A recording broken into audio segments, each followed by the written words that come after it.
Hello, my name is Shanae Olivas, and this is my final presentation. I'm doing my final presentation on anchor charts. Anchor charts helped me in school, and I thought they were a really valuable tool to be able to use. Everyone can participate, and everyone has unique ideas. Anchor charts are a great way to create visual aids and record your information. It allows children to become involved in the learning process. An anchor chart can be modified to teach anything. Social studies, science, math, any subject that you want. I can teach all subjects and behavioral lessons using variations of the chart. So in addition to math, social studies, science, you can also teach how to be a good listener or even classroom procedures and behaviors. How to create an anchor chart. Poster boards, markers, and ideas are all you need to begin your anchor chart. A smartboard can also be utilized. I will be demonstrating how to create one using PowerPoint. You can create it by just recording words or incorporate creative drawings to your chart. Many children get distracted and look around, so at least when they're looking around, they can see the anchor charts and get knowledge from viewing them. Including words and pictures can help children remember more. The students can give you ideas to add to the chart. Since a lot of times children like to talk, it's easy for them to get distracted, but if they're putting their talking to good use and giving ideas and sharing it aloud with the classroom, it may eliminate some of the excess talking. The first anchor chart I'm going to show you is going to be about what makes a good listener. I would start off by putting a hand on the poster board to illustrate that a good listener raises their hand before speaking. I would ask, what makes a good listener? I would then ask the students to volunteer their ideas. One student may say that a student raises their hand to show they're a good listener. Another one may say that the student doesn't talk when the teacher talks. Another one could say that the student pays attention to the teacher.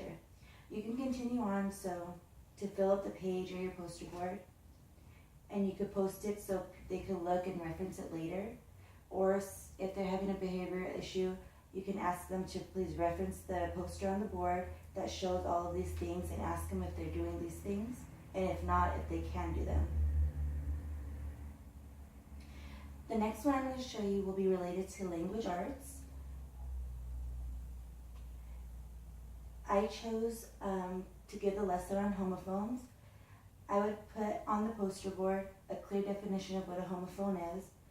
What is a homophone? Homophones are words that sound the same but have different meanings and spellings. I would then ask, what are some of the homophones you could think of?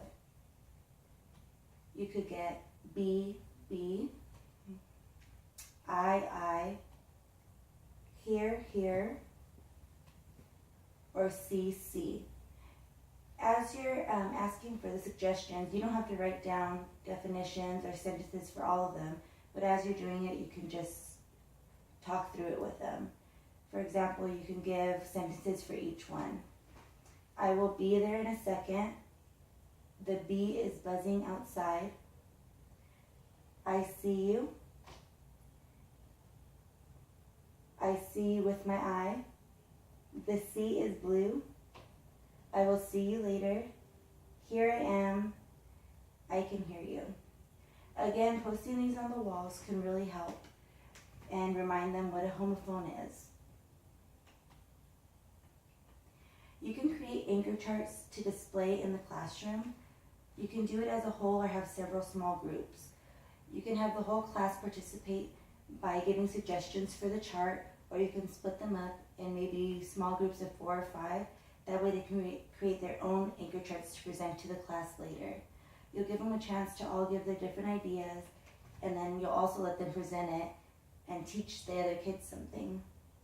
The anchor charts can be any size and cover any subject.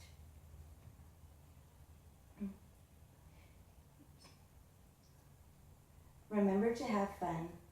Young children love to see color, and they also love to talk. Using anchor charts provide visual aids and can also allow children to be involved in the teaching process. Anchor charts can really help young children because it does allow them to look around the room and not just see blank walls.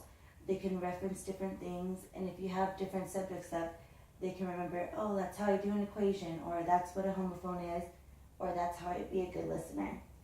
I think it's really important to have the kids involved in the lesson because sometimes just listening to a teacher, they get bored.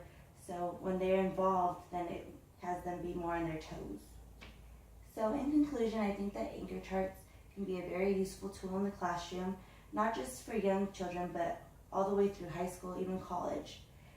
I think it really helps when they're able to share their ideas with others and also just to give their input. It gives them a sense of responsibility and importance. Thank you.